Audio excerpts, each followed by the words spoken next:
émissions préférées, elles sont toutes sur Radio Grand Lac. Cette émission vous est présentée par Nutrazur, laboratoire spécialisé dans les huiles essentielles par voie orale. Comment ça va? Doc Bruno parle de votre santé sur Radio Grand Lac. Bonjour chers auditeurs de Radio Grand Lac. Alors aujourd'hui j'ai le plaisir de recevoir le docteur Jennifer Flandrin, gynécologue à Aix-les-Bains, et aujourd'hui nous allons parler de la ménopause. Bonjour Jennifer, comment vas-tu? Bonjour Bruno, ça va bien et toi? Eh ben ma foi, parfait, à chaque fois que je viens ici on a un accueil, bon j'ai vu que tu avais eu un accueil mieux que le mien, mais bon... C'est comme ça parce qu'on a une petite vieille ici qui est fort intéressée par l'émission que nous allons faire ce matin sur la ménopause. Bonjour Sandra, elle est cachée quelque part. Alors la ménopause, c'est un sujet important puisque toutes les femmes vont être concernées à un moment de leur vie par cet épisode. Alors, quelle définition tu pourrais donner de la ménopause ? Alors, la ménopause, la définition, elle est clinique, c'est-à-dire que il y aura pas de prise de sang, des choses comme ça. C'est vraiment, on parle de ménopause quand ça fait 1 an sans règles, au-delà de 40 ans. Okay. Après, on peut céder parfois des prises de sang pour voir un petit peu si on confirme la ménopause pour éviter de passer à côté de quelque chose, mais il n'y a pas d'autre définition que 1 an sans règles. D'accord, c'est pas une obligation de tester, de faire un dosage hormonal pour savoir si la femme est ménopausée. Est-ce que c'est une maladie grave? C'est pas une maladie grave, mais c'est incurable. Une fois qu'on est ménopausé, c'est un état, donc on ne peut pas revenir en arrière. C'est la définition, c'est le vieillissement ovarien, c'est l'arrêt de la sécrétion ovarienne, que ce soit sur le versant exocrine, c'est-à-dire il n'y a plus de follicules, plus d'ovulation, et sur le versant sécrétoire, donc les hormones aussi, il n'y a plus d'œstrogène ni de progestérone sécrétée par les ovaires, ou en tout cas des doses vraiment minimes qui sont plus dosables.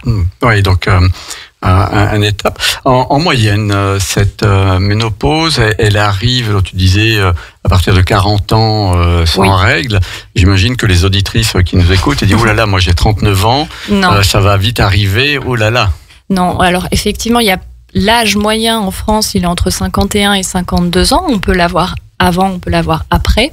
On considère que c'est entre guillemets normal entre 40 et 50 ans, même si c'est quand même un petit peu précoce.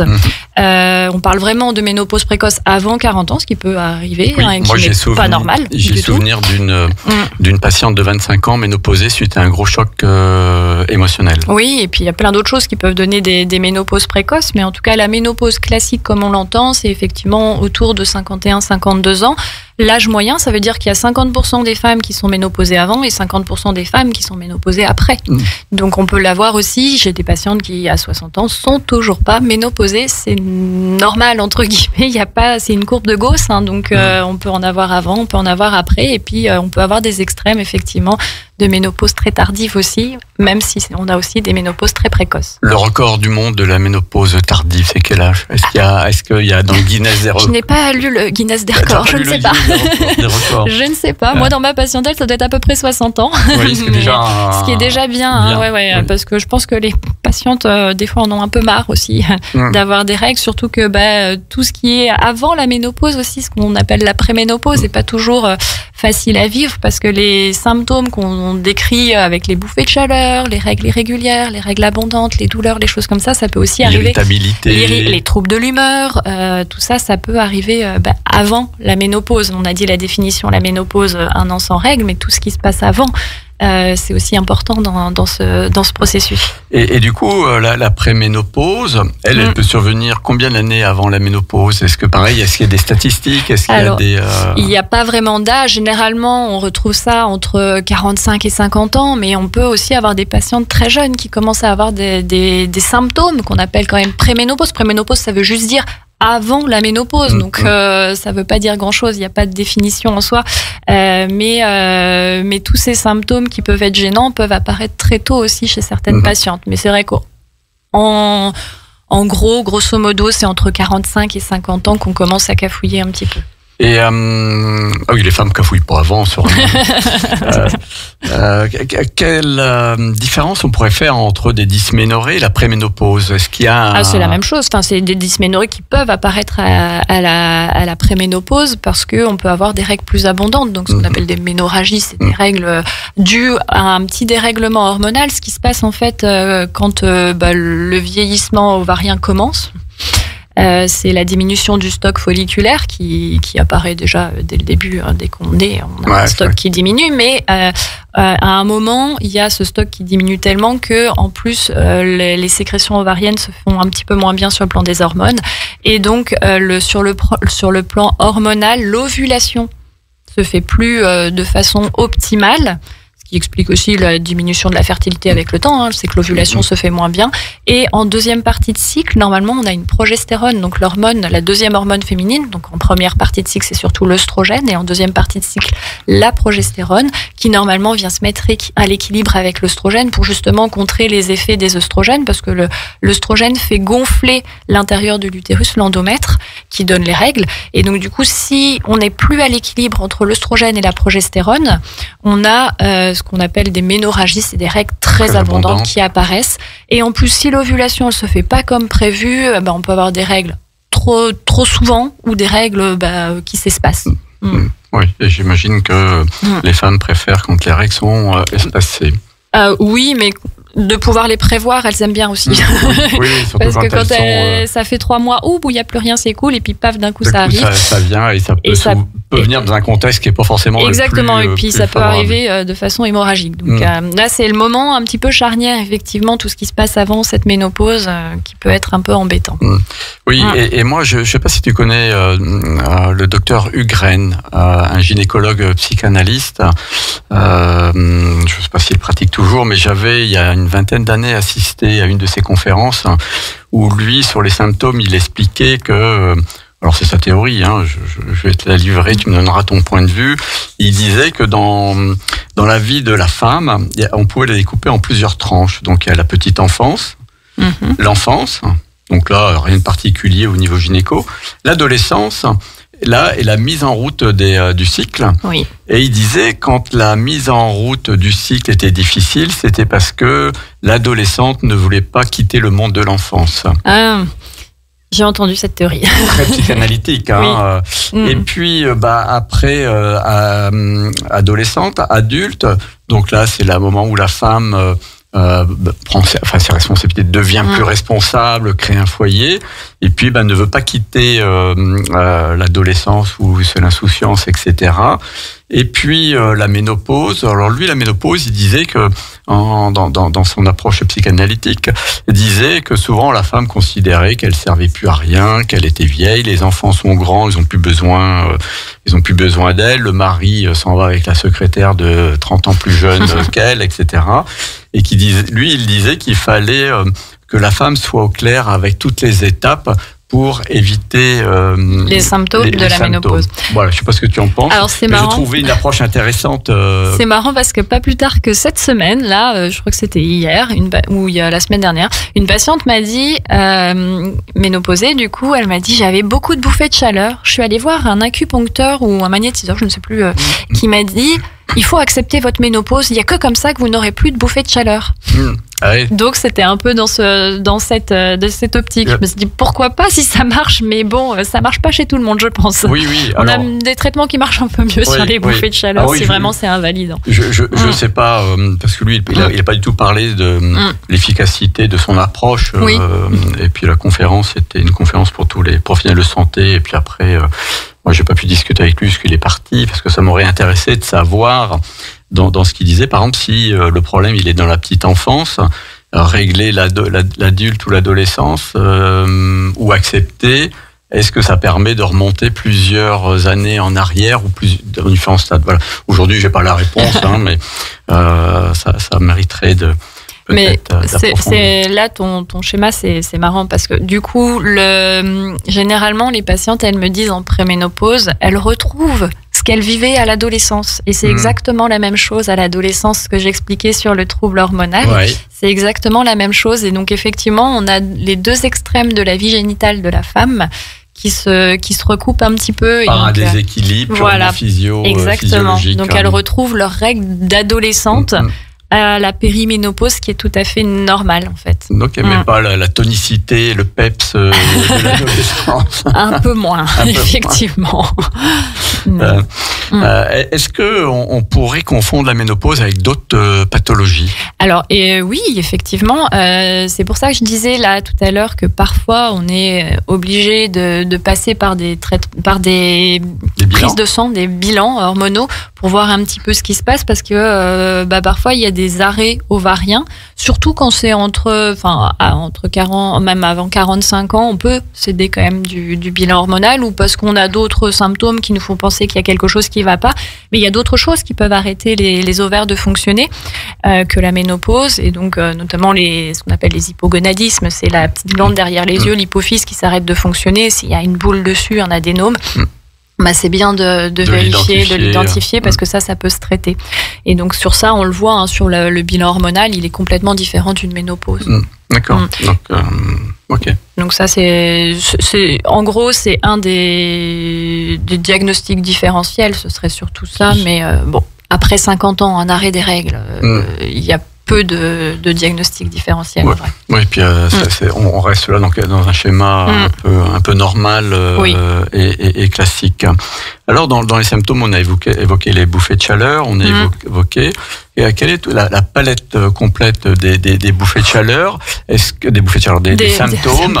Et est-ce que toutes les femmes passe avec la même intensité, avec l'intégralité de cette palette de symptômes? Eh bien non, pas du tout. Ça, c'est complètement indépendant, et il y en a chez qui ça se passe, mais elles me disent, mais ça s'est passé comme une lettre à la poste, j'ai plus eu mes règles et puis tout s'est bien passé. Ça veut dire qu'elles avaient bien passé l'adolescence. Peut-être qu'il y aurait quelque chose à creuser là-dessus, mais en tout cas, elles me disent vraiment ça s'est bien passé, j'ai rien senti, et puis elles n'ont pas de gêne particulière. Et puis d'autres où effectivement il y a tout un schéma qui se met en place où ça va pas. Et alors il y a plein de choses à la ménopause. On a parlé effectivement des bouffées de chaleur qui peuvent être très invalidantes. C'est surtout des bouffées de chaleur la nuit qui empêchent de dormir. Elle se réveille en sueur, elle doit changer les draps, changer de pyjama, parce que c'est vraiment des bouffées de chaleur qui sont intenses, et parfois plusieurs fois dans la nuit. Donc on estime que j'ai eu des patientes comme ça. Un sommeil entrecoupé toutes les 2 heures, on imagine qu'il n'est pas du tout réparateur.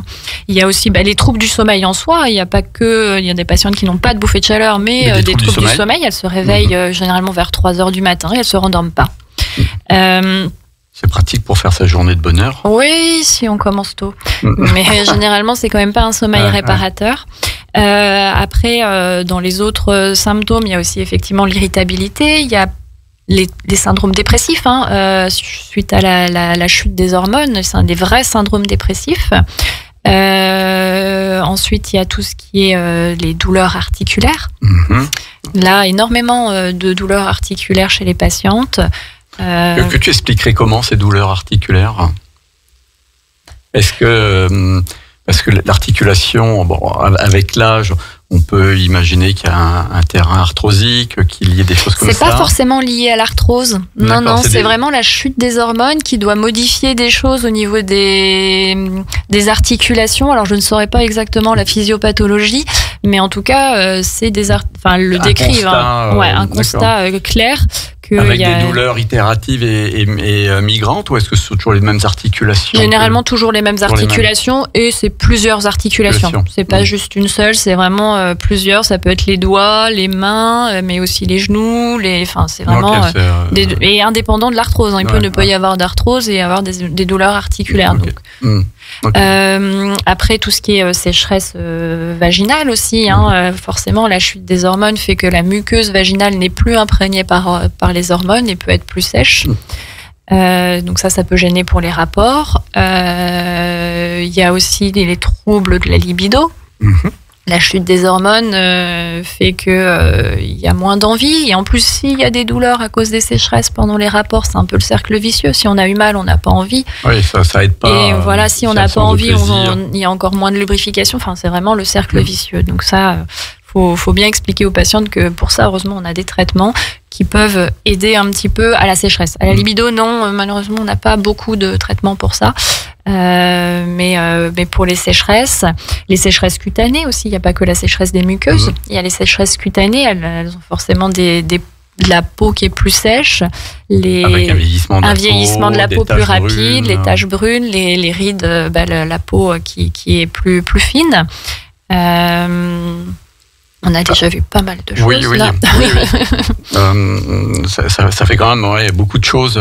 Et parfois elle retrouve aussi, c'est ça, les chutes de cheveux, le cheveu qui tombe, et contrairement à ce qu'on peut penser, c'est la pilosité qui apparaît aussi. C'est la sensibilité de la peau qui est différente et qui fait qu'on peut avoir plus de pilosité. D'accord, c'est pas le fait que les oestrogènes, les progestérones diminuent et que du coup on a un taux en comparatif de testostérone qui est... Non, parce que la testostérone, elle est toujours sécrétée au même niveau, parce qu'elle va, enfin même diminuer, parce qu'elle est sécrétée plutôt que par les surrénales et plus par les ovaires, ou à des taux vraiment minimes par les ovaires.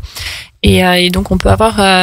c'est la sensibilité de la peau à cette hormone, à la testostérone, qui change. Et du coup fait qu'on a plus de pilosité à la ménopause. D'accord.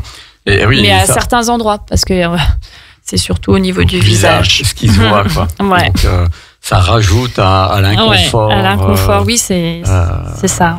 Oui, la vie des femmes n'est pas toujours un long fleuve tranquille. Ah oui, et c'est vraiment un moment charnière. Les patientes qui ressentent ces symptômes vraiment disent on ne m'a pas prévenu que ça allait être comme ça. Mais oui, parce qu'on parle très volontiers, peut-être un peu trop aux jeunes femmes quand elles vont accoucher. Alors je sais sur le cas, elles vont souffrir, c'est douloureux. Oui, mais c'est vrai que la ménopause, elles sont pas préparées et parfois c'est compliqué, et de leur dire bah oui, effectivement il y a plein de choses, et puis on déballe un petit peu tout ce que je viens de vous dire, et ça peut être un peu dur à encaisser, hein. Donc on revient à ton schéma d'encaisser la ménopause. Et puis c'est pas facile dans cette période où on est plus sensible à avoir un syndrome dépressif. Oui, c'est vraiment parce que ça renvoie, parce que la société quand même, elle veut aujourd'hui, avec les réseaux sociaux, avec les revues, qu'il faut rester jeune, actif, belle. Et puis l'image qu'on a des patientes des actrices de 60 ans, c'est pas toujours l'image que... Mais oui, parce que forcément, les actrices, elles ont accès à la chirurgie esthétique. Et une fois qu'elles ont enlevé tout le maquillage, qu'elles ont enlevé tout ça... C'est ça, on les voit pas. On les voit pas, mais j'imagine, je vois pas pourquoi elles n'auraient pas les mêmes symptômes que Madame Lambda. Quoi. Autre chose dont j'ai pas parlé aussi, c'est la prise de poids. Oui, on a oublié ça, la prise de poids, mais ça c'est le facteur, c'est l'effet numéro 1 qu'on me rapporte. Moi aussi c'était ça, parce qu'en moyenne, si ma mémoire est bonne, les femmes prennent entre 10 et 15 kilos sans forcément manger plus. Ouais, moi j'avais plutôt 5-6 kilos, mais après ça dépend des femmes. Il y a des femmes qui ont plus tendance à prendre que d'autres. Et donc ça s'explique par le fait qu'il y ait moins de muscles. On fabrique les hormones, tout ce qui est testostérone, etc., dont on parlait tout à l'heure, c'est ce qui va maintenir la masse maigre, la masse musculaire. Et donc du coup, avec cette baisse, du coup, cette masse musculaire va diminuer et on va avoir tendance à avoir plus de masse grasse. Et donc la masse grasse dépense moins d'énergie au repos. Donc la balance énergétique se modifie. Et donc même si on ne change rien dans son alimentation, on ne change rien dans son activité physique, il y a très souvent quand même une prise de poids. Et on peut imaginer que... Et un corps qui change avec plus... Donc la masse grasse, où est-ce qu'elle se situe ? Elle se situe plus au niveau du ventre et au niveau des seins. Donc c'est des patientes qui disent « je comprends pas, je prends du ventre, je prends des seins ». La culotte de cheval Moins, ça c'est plutôt les hormones, ça c'est plutôt l'œstrogène qui fait prendre du volume à cet endroit-là. Là, la baisse, la ménopause, clairement les patientes le disent, c'est la prise de poids au niveau du ventre. J'ai le ventre qui a doublé de volume, qui grossit alors que je ne change rien. Mais ça, c'est cette balance entre masse maigre et masse grasse. Oui, et donc on peut imaginer que chez les femmes qui sont sédentaires, c'est pire. Je lisais une étude il y a 2-3 semaines, justement sur la masse musculaire, c'est une étude canadienne, je ne sais pas si tu l'as vue, où dessus, avec des IRM, ils expliquaient qu'à partir de 60-65 ans, la masse musculaire naturellement diminue de 50%. pour être remplacé par de la masse grasse, y compris chez les hommes. Ouais, bah oui. Et que donc oui, ça rejoint ce que tu dis, même si les hommes, l'andropause, un sujet tabou dont on ne parle pas, mais qui est quand même concerné aussi par le vieillissement, et qu'il est important, donc l'étude préconisait, ce qu'on préconise tous en tant que professionnels de santé, de faire un minimum d'activité physique c'est important. par jour, quoi, parce que la fonte musculaire, elle est naturelle et rédhibitoire. C'est un peu aussi, on peut pas stopper le vieillissement. Hein. Chez Nutrasur, on travaille à trouver une pilule miracle pour rester jeune éternellement. Moi, j'ai toujours 25 ans. La fontaine de Jouvence. Voilà. Mais bon, on l'a pas encore trouvé. Non. Donc oui, les femmes doivent absolument tout le monde faire de l'activité physique. Ah oui, l'activité physique, surtout, c'est hyper important sur le plan cardiovasculaire, parce que pareil, sur le plan cardiovasculaire, le fait de cette chute des hormones fait que les femmes retrouvent le risque cardiovasculaire des hommes, alors que normalement, tant qu'on est à nos oestrogènes, on est protégé. Pour ça, là, on retrouve le risque cardiovasculaire des hommes avec le risque d'AVC, d'hypertension, d'infarctus. Oui, parce qu'on a très longtemps dit, il y a une cardiologue assez célèbre sur les réseaux sociaux, sur LinkedIn, justement, son nom m'échappe, qui disait qu'on s'est longtemps trompé sur le fait que déjà que les femmes étaient protégées contre les maladies cardiovasculaires, même avant la ménopause, et qu'elles étaient à peu près à égalité avec les hommes, aussi parce que les femmes fument comme les hommes fument. Consomment de l'alcool, sont aussi stressés. C'est les règles hygiéniques diététiques. C'est ça, c'est les règles générales des risques cardiovasculaires. Et elle disait qu'effectivement, c'était sous-estimé ou sous-évalué à la ménopause le risque de maladie cardiovasculaire, parce que les symptômes d'un infarctus sont totalement différents chez la femme que chez l'homme, et que du coup... Ça peut passer inaperçu, hein, elles ont juste un petit peu mal dans le bras, ou généralement des petites brûlures d'estomac. Ou elles se sentent un petit peu oppressées, mais ça passe. Alors que l'homme, on sait, la barre thoracique, la mâchoire engourdie, le bras raide et douloureux. Ouais, c'est pas du tout les mêmes. Et que du coup, souvent, elle disait que même les médecins passaient à côté. Et c'est vrai que c'est bien de le rappeler. Oui, parce que si on a ce qu'on appelle l'angor instable chez les patientes ménopausées, on peut avoir juste des douleurs gastriques après les repas. Et en fait, le repas fait effet d'effort, et en fait, c'est un angor à l'effort, des constrictions coronaires à l'effort qui, au final, après, peuvent évoluer vers un vrai infarctus. Et puis, quelquefois, des témoignages que cette cardiologue disait, du coup, même l'entourage ou le médecin disant, je vous mets un IPP parce que vous avez des brûlures d'estomac, et puis la femme fait un infarctus massif, et avec un taux de décès qui est assez élevé chez la femme ménopausée. Jennifer, je te propose qu'on fasse une pause musicale, et puis chers auditeurs, restez avec nous. Après la pause musicale, nous aborderons des sujets, le même sujet, la ménopause, mais avec des conseils pratico-pratiques, que ce soit sur la sexualité, sur comment vivre, puisque j'imagine, tout comme moi, tu n'as pas de baguette magique. Non, malheureusement. Pour traiter la ménopause. Si tu l'as, tu viens au labo et puis on signe un contrat et on fait quelque chose. Non, malheureusement, il n'y a pas de baguette. Au cœur de la vie locale, à Aix-les-Bains, Chambéry et autour du lac du Bourget, Radio Grand Lac. Cette émission vous est présentée par Nutrasur, laboratoire spécialisé dans les huiles essentielles par voie orale. Comment ça va? Doc Bruno parle de votre santé sur Radio Grand Lac. Alors, chers auditeurs de Radio Grand Lac, merci d'avoir écouté cette plage musicale. Jennifer, nous allons poursuivre sur notre lancée. Avec plaisir. Donc voilà, on a évoqué un peu tous les symptômes. Alors maintenant, on a les symptômes. Qu'est-ce qu'on fait? Ou du moins, qu'est-ce qu'on essaye de faire? Parce que c'est vrai que ce sont un peu des traitements à tâtons. On sait qu'il y a des traitements qui sont délétères. Du coup, ça dépend du symptôme. Qu'est-ce qui est le plus gênant? Alors, le plus souvent, c'est quand même les bouffées de chaleur. Et nous, dans notre panoplie de traitements, on a bien sûr des traitements hormonaux, des traitements non hormonaux qui seront des compléments alimentaires ou d'autres traitements qui ne sont pas normalement faits pour ça et qu'on peut utiliser aussi. Donc les bouffées de chaleur, c'est la seule indication en vrai du traitement hormonal de la ménopause. D'ailleurs, dans les effets indésirables, on n'a pas parlé, dans les effets de la ménopause, on n'a pas parlé de l'ostéoporose. Ah oui.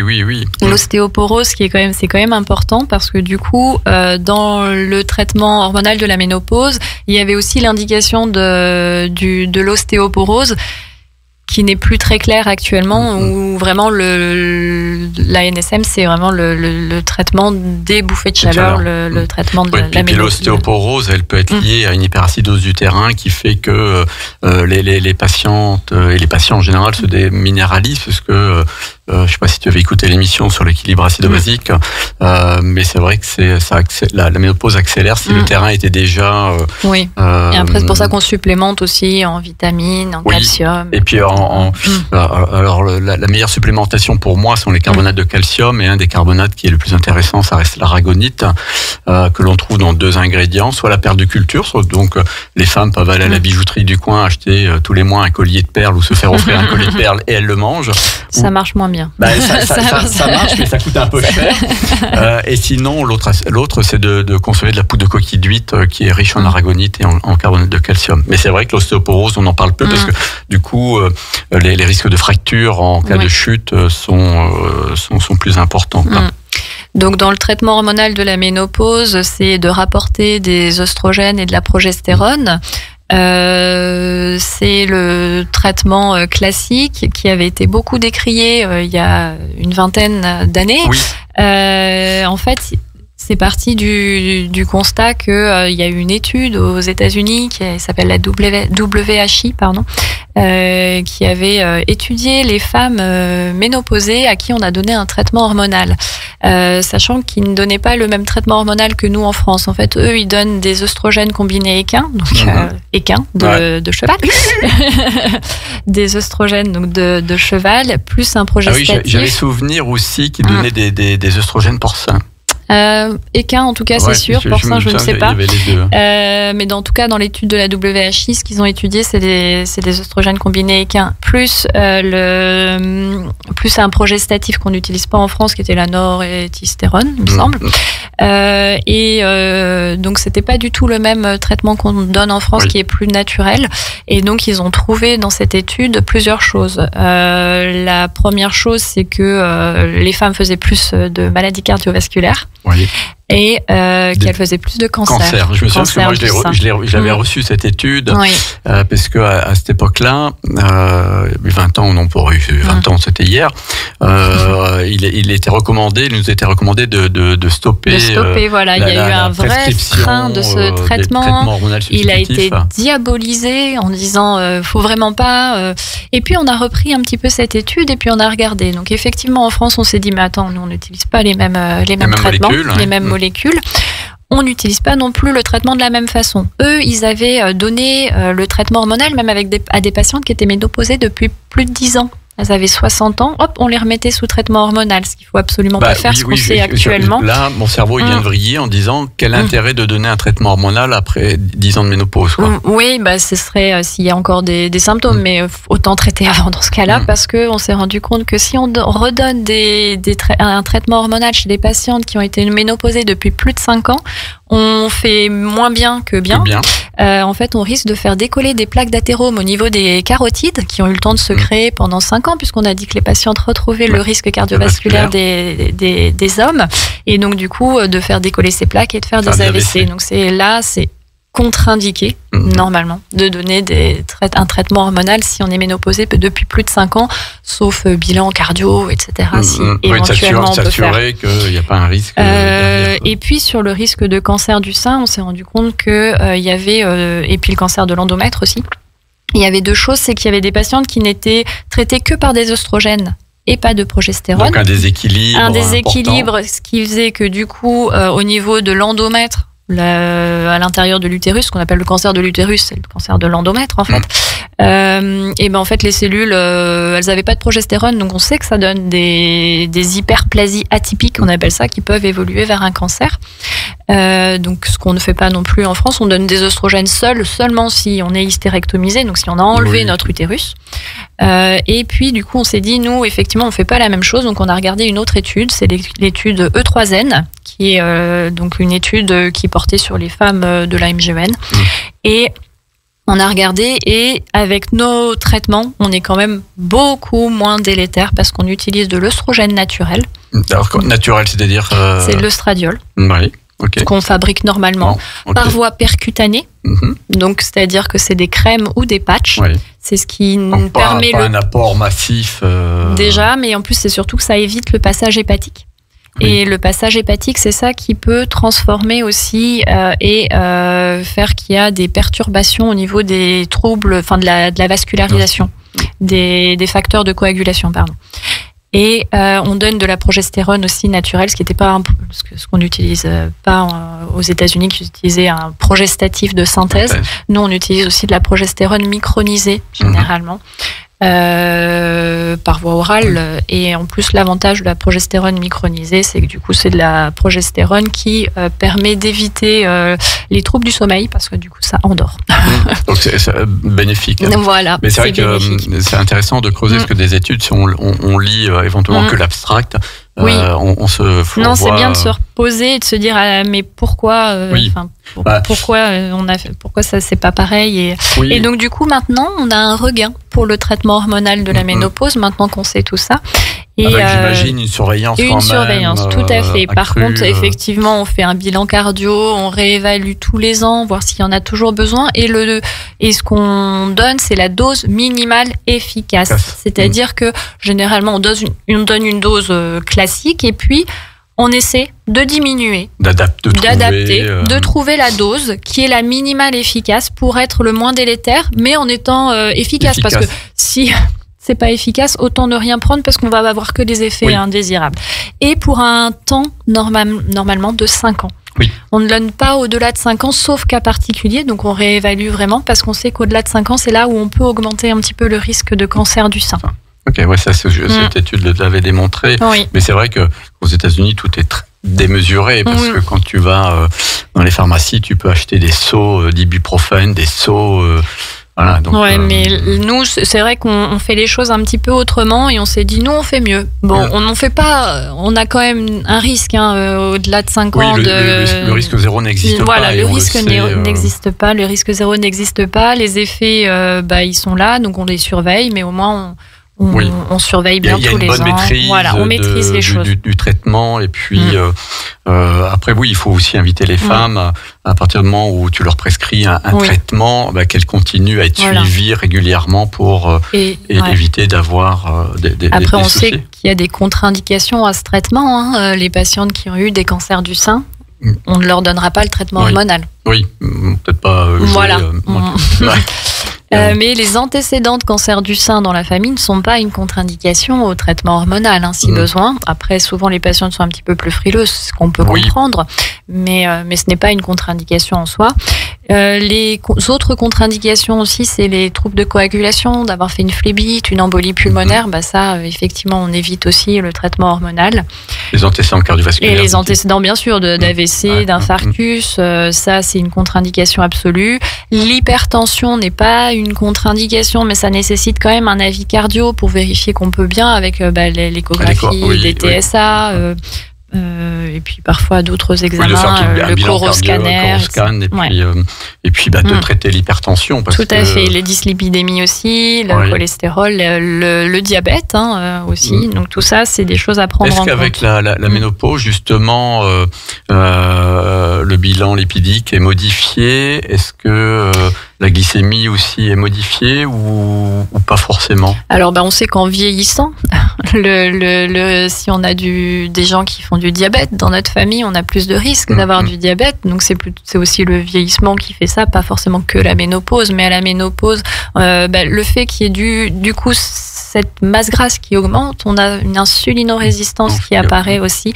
Donc, ça peut dépister des prédispositions, effectivement. Ouais. Et puis du coup aussi un bilan lipidique qui peut être modifié. Ouais, avec une HDL qui diminue, une LDL qui augmente. Et puis, alors ce qu'elle peut pratiquer, c'est de contrôler aussi le cholestérol oxydé pour voir si le cholestérol se dépose.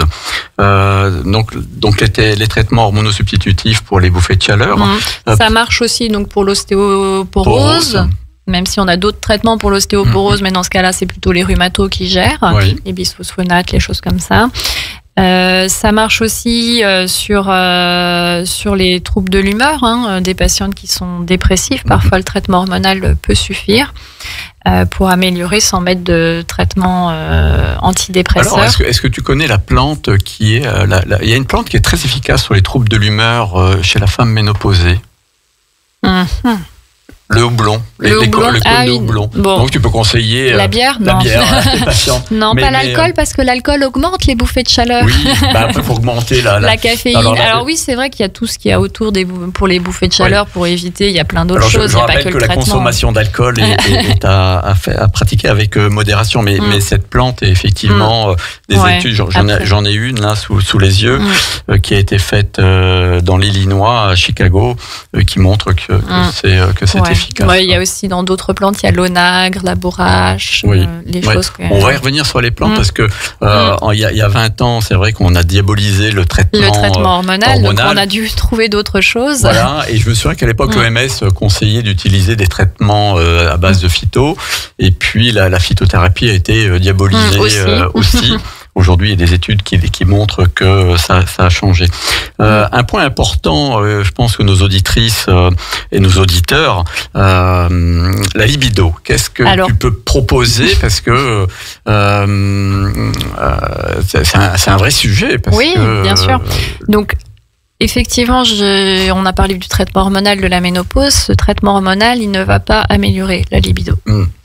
Ce qui peut améliorer, c'est la trophicité, ce qu'on appelle les muqueuses qui sont moins fines, moins douloureuses, donc la sécheresse vaginale. Alors la sécheresse vaginale, on n'est pas obligé de passer par le traitement hormonal de la ménopause si c'est ça qui gêne. On peut aussi traiter soit par de l'acide hyaluronique local, soit par des œstrogènes locaux qui ne sont pas un traitement hormonal de la ménopause, qui n'ont pas du tout les mêmes contre-indications. Des ovules, Voilà, les ovules ne sont pas, il y en a très peu qui passent dans la circulation sanguine, voire pas du tout. Donc on n'est pas du tout sur les mêmes contre-indications que le traitement hormonal de la ménopause, et ça peut aussi suffire. C'est des traitements, alors c'est des ovules ou des crèmes, c'est pas hyper sympa, on en met 3 fois par semaine, mais ça permet d'entretenir un petit peu la trophicité de la muqueuse et de permettre d'avoir des rapports confortables et d'avoir des rapports normaux, sans douleur, avec plaisir. Avec plaisir. C'est quand même de prendre et du voilà, plaisir. Si on prend du plaisir, on fait remonter la libido aussi. C'est sûr que sinon... Le souvenir du temps passé agréable. Et les lubrifiants également. Oui, si on veut pas passer... Moi, c'est ce que je conseille. En première intention, c'est généralement le lubrifiant pendant le rapport. Si ça suffit pas, s'il y a quand même des brûlures, si c'est pas confortable, ou s'il y a des sensations de sécheresse en dehors des rapports, ça peut arriver aussi. Dans ce cas-là, on passe aux traitements locaux qu'on met 3 fois par semaine, soit en acide hyaluronique, mais là on est sur des traitements qui ne sont pas remboursés par la sécurité sociale, alors que si on passe avec des traitements œstrogéniques, là on est sur un traitement remboursé par la sécurité sociale. Oui, alors on peut imaginer qu'avec le nouveau budget de la sécurité sociale, ce soit remboursé. Voilà. J'ai rien dit. Mais ouais, on soit sur la libido, il n'y a pas de traitement non plus. Miracle. Ils avaient essayé la DHEA. Oui, ça a été très à la mode aussi. Ouais, ça a été très à la mode il y a une dizaine d'années à peu près, la DHEA. Oui, même un peu plus, parce que je me souviens que beaucoup, moi, les moi, c'était en début d'internat. Me disaient, vous pouvez me prescrire de la DHEA. Je dis, on va faire un dosage d'abord, et puis, je me rendais compte. Effectivement, c'était en début d'internat, ça fait un peu plus de 10 ans. Ouais. Mais tu as toujours 25 ans, Jennifer. Et c'est vrai que ça n'a pas donné des résultats. Non, et puis on a essayé la testostérone aussi. Alors il y en a encore qui le prônent là. J'avais vu ça la dernière fois. Il y a des patients, des médecins qui en parlaient, des gynécos qui en parlaient, qui donnaient des patchs de testostérone aux patientes. L'inconvénient, c'est que ça fait quand même pousser les poils. Je vous ai dit, en plus, la sensibilité, elle est un peu augmentée, donc ça fait quand même pousser les poils. Si monsieur arrive un peu tard avec la testostérone, bam. Ouais, non.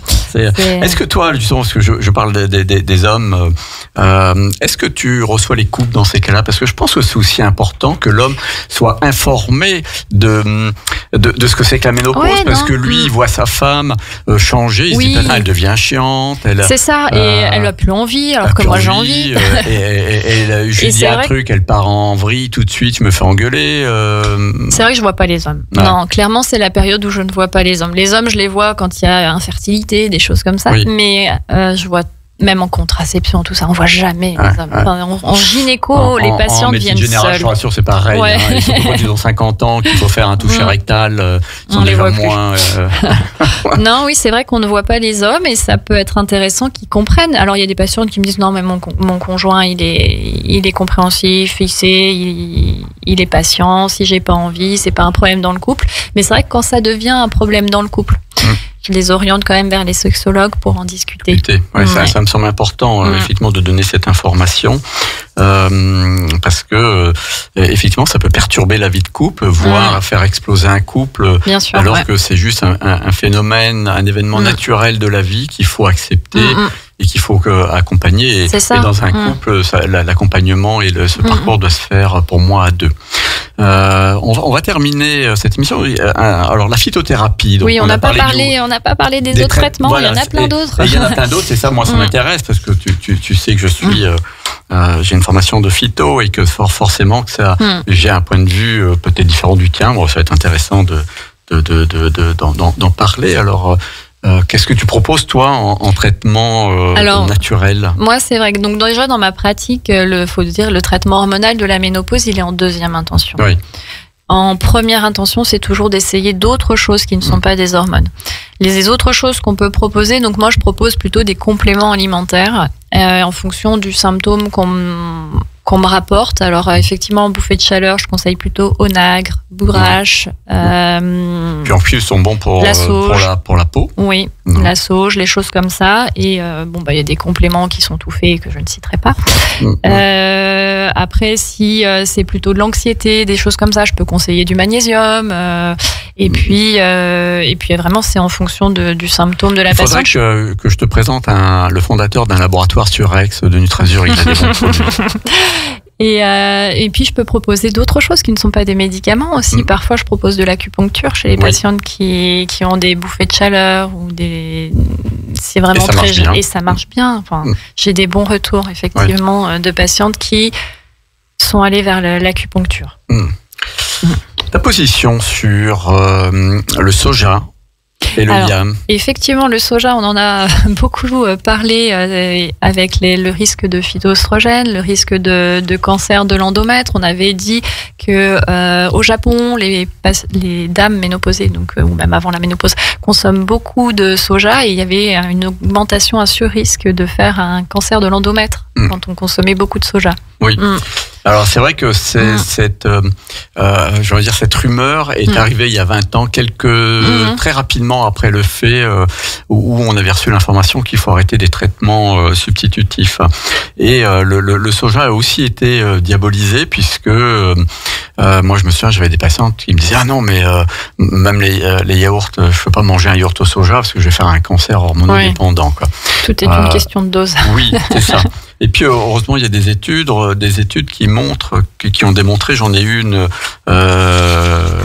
sous les yeux, c'est c'est un article qui a été publié dans Carcinogenesis, la revue, une revue classe 1, qui a démontré, l'étude a démontré que il n'y a pas plus de risque en consommant du soja parce que les plantes n'apportent pas des hormones en elles-mêmes. C'est pas sur les mêmes c'est ça, c'est pas les mêmes récepteurs, ça apporte des précurseurs hormonaux et ces précurseurs, là on revient au foie, le foie doit les transformer pour avoir une action sur la releasing factor et que le système hypothalamo-hypophysaire donne l'information de sécrétion. Mais c'est vrai qu'on l'a diabolisé et cette étude aussi du coup a démontré que le soja pouvait, je sais pas si tu l'as lu, cette étude, c'était une étude canadienne, a démontré que le soja, le risque de récidive de cancer des femmes qui ont eu un primo-cancer hormonodépendant, le risque d'une récidive était réduit de 30%. Et les femmes qui n'avaient pas eu de cancer, qui étaient supplémentées en soja, réduisaient leur risque de plus de 50%. D'accord. Mais tu m'en avais parlé, je crois, cette étude. Oui, je radote. Non, mais je ne l'ai pas lu, mais effectivement, il faut que je la lise parce que c'est intéressant parce que c'est contre nature par rapport à ce qu'on pense, mais parce qu'on se dit phytoestrogène, attention. Alors que le terme n'est pas adapté parce que c'est quoi une hormone? Une hormone, c'est une substance sécrétée par une glande endocrine ou exocrine du règne animal. Donc une plante ne va pas sécréter d'hormones, mais des précurseurs, les isoflavones de soja, pour ne citer que le soja. Et dans cette étude, la seule chose qu'ils ont mis en avant, c'est d'être vigilant sur le fait que ce ne soit pas des plantes génétiquement modifiées. Voilà, ce qui est aujourd'hui par contre difficile sur le soja, puisque la majorité de la production mondiale de soja vient des États-Unis, et on sait que c'est du soja génétiquement modifié, quoi. Mais voilà, c'est intéressant, de se pencher. Le soja, c'est pas non plus la panacée. Je crois que il y a pas de panacée, mais tu as raison. Il faut trouver ce qui est le mieux pour les patients en évitant les risques. D'autres choses, d'autres plantes que tu peux utiliser? Après, je réfléchis. Alors, il y a une autre plante. Alors, je parlais du houblon et la bière, l'anis étoilé, qui est aussi intéressante en phytothérapie. Et on s'en sert pour faire le ricard. D'accord, voilà, je vais dire de la bière et du ricard à mes patients. Voilà.